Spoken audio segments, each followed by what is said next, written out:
Today's video is going to cover the repair of this C2 Corvette headlight bucket. The C2 Corvettes have these die-cast headlight buckets from 64 to 67, and what ends up happening is the headlight assemblies go inside of here, then there's some clips that go into here, and then a bezel goes over this, and they do hang down and they have the tendency to break. Now, if you're good with a TIG welder or something, even though it is die-cast aluminum, die-cast metal, that you probably could repair this and file it. But what I did is I actually made this 3D piece, and I'm going to cut this one out and actually glue it in place.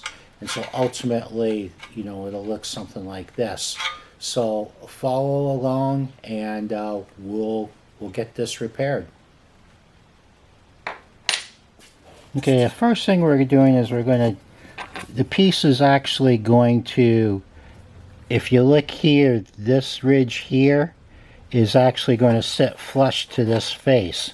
So ultimately when you're done, that's what you'll see. You know, this is what you'll see.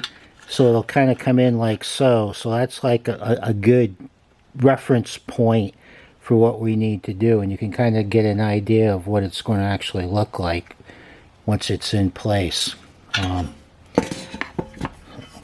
So what we're just going to do is mark it up with some Dykem, some steel blue, and we'll let that dry, and then what we will do is set this over it, and we'll scribe a line where we need to cut and then grind this out. So what we're going to do is we'll cut across with a little Dremel abrasive tool, and then we'll just grind this all out and prep it for bonding this into place.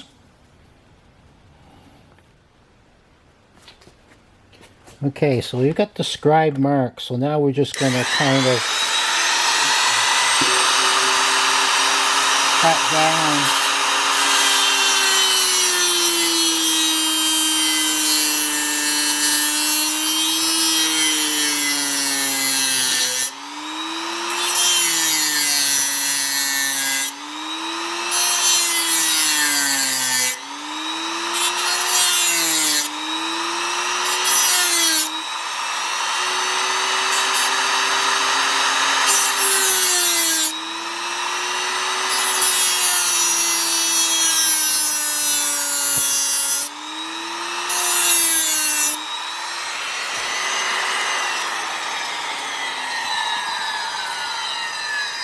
Just like that. Now what we'll do is we'll use a carbide burr, and we'll just kind of get all of this material out of there down to the surface.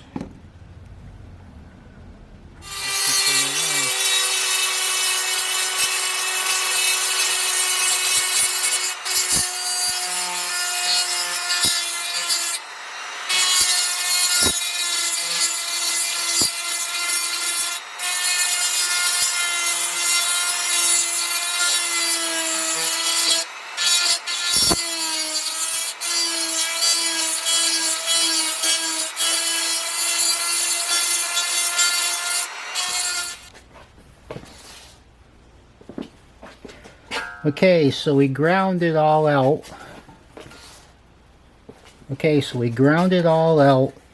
And as you can see that fits in there really nice like so. And you notice that there's a taper designed into the part and everything.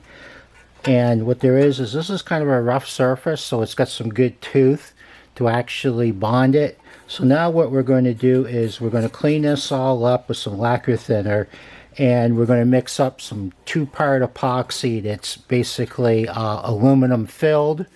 We'll get that into place, we'll clamp it down, and we'll let it set overnight. Okay, so we've got that all glued, and we worked the fillets a little bit so it looks kind of nice, and we'll just let that set overnight. And we just put a block on it just to kind of give it a little bit of pressure, but yet not too much to squeeze out any excessive epoxy. Alright, so we'll pull the block off and just the thing, and if you look, it looks really good from that side. From this side it looks really good. You can see where the pad is really nice and flush here. It's a good looking repair. Inside looks really good, and it's rugged. You know, it's got aluminum filled epoxy, high temperature, so it's not going to go anywhere. And if you look at the other ends, you know, it looks just like the other ends. So that's that. So instead of buying a new one, we basically were able to repair this one, and you know, it is an original one. You can look at the numbers and everything in it. It looks really good. So thanks for watching.